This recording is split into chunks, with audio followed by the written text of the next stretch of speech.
विद्यार्थ्यांना माझी सगळ्या विनंती, उद्या आमच्या या राज्यातल्या समाजाचं तुम्ही भविष्य, मग त्याच्यात सगळ्या जाती धर्म आहे तुमच्या। काय भाऊ शांत बसा, तुम्ही मी याच्यात कधी जात बघणार नाही, ते माझी औलाद नाहीये। माझ्या राज्यातल्या सगळ्या जनतेचा तुम्ही उद्या भविष्य आहेत आमचा, तुम्हीच आमच्यातले हुशार पोरं आहेत, तुम्हीच पोरं उद्या चांगल्या पिढ्या घडवणार आहेत। या राज्याला चांगलं शासन म्हणून तुम्ही येणार आहे, प्रशासक म्हणून तुम्ही येणार आहे।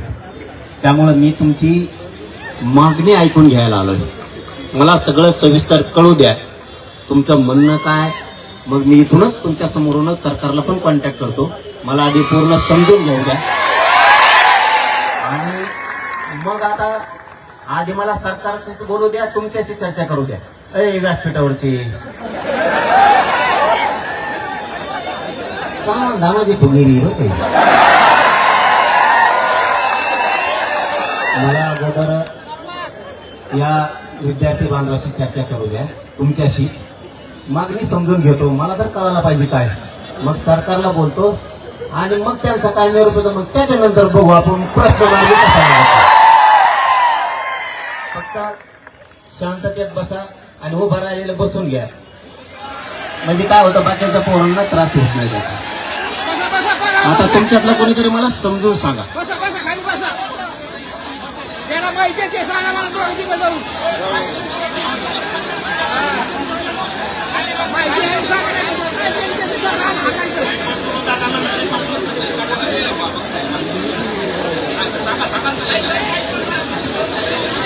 मागच्या खाली बसा, म्हणजे मागच्या वरच्या लोकांना प्लीज।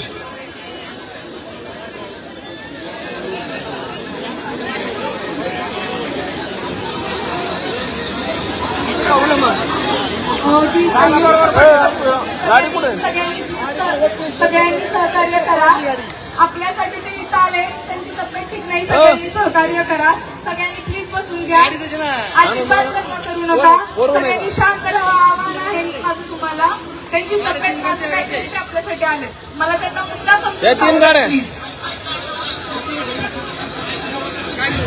आणून द्या ना, कोणा तुम्ही नका आणू, कोणा सांगा ना। पूर्व परीक्षेची 2025ची जाहिरात जी जानेवारी डिसेंबर शासनाच्या आयोग्य धोरणामुळे 29 जुलै 2025 प्रसिद्ध झाली, त्यात वयोमर्यादा गणना दिनांक त्यांनी 1 नोव्हेंबर 2025 असा पकडला आहे। जाहिरात उपरोक्त जाहिरात ही 7 महिने उशिरा आली आहे आणि त्याच्यामुळे त्यांनी संयुक्त पूर्व परीक्षेचा जो दिनांक आहे त्यांनी 1 जानेवारी 2025 पकडायला हवा होता, पण त्यांनी 1 नोव्हेंबर 2025 पकडला। त्याच्यामुळे झालंय असं की आपल्यातलेच 20-22 हजार विद्यार्थी आहेत ते अपात्र ठरलेत, फक्त आणि फक्त शासनाच्या अयोग्य धोरणामुळं। तर आपली मागणी फक्त एवढीच आहे की शासनाने आपल्याला